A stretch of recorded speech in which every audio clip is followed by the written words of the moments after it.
Well, hi everyone, and welcome to another fun-filled edition of Adam's Music Box. And today we're going to talk about an album released on this day in 1995. It was Jagged Little Pill by Alanis Morissette. And there's a strong argument to be made that this is the best album ever released by a female solo artist. Notice I say solo artist because when it comes to female-led bands, my heart is with Heart, the best female-led rock band ever.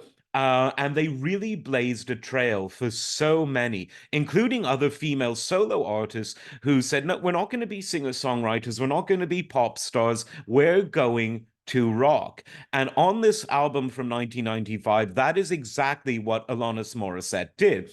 She actually began her career as a kind of very clean cut, if you will, a pop singer, but by 1995, she had a lot to say, a lot to shout about, and it was all very rock pop driven because there were poppy elements to the album, which was all over radio at a time when radio still really mattered. But it really, really rocked, and that was quite important because it set it apart from a lot of other more sort of soft rock or more pop driven or folk driven albums that a lot of other great female artists were doing at this time.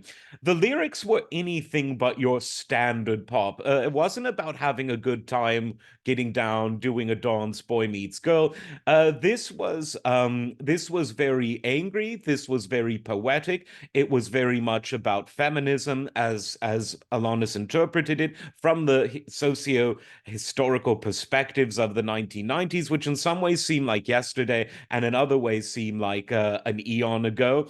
And there was a lot that was very catchy. I mean, the line from Ironic, it's like rain on your wedding day, that has really entered pop culture.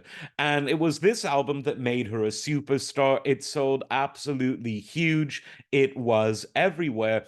And it shows that if Heart broke down the doors that really allowed women to rock, this really was an album that showed that you don't need to follow any particular mold to be a superstar and be a female.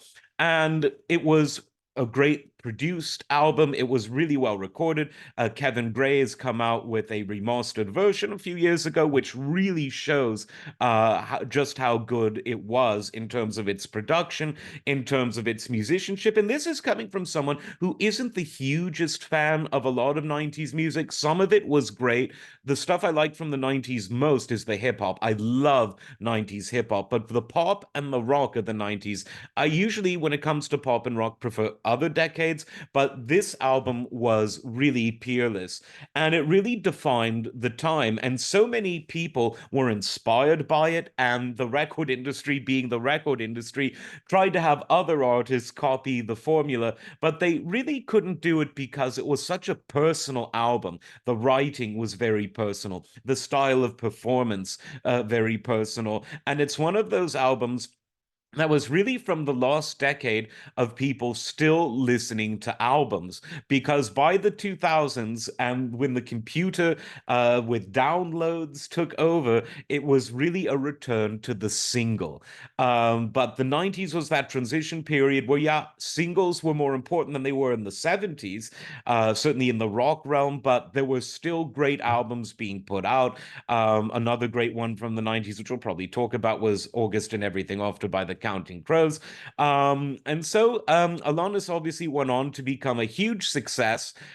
She's still very successful, plays sold out shows in big arenas, festivals, the whole shebang. But it all began for her with this legendary album, which you can listen to today if you like.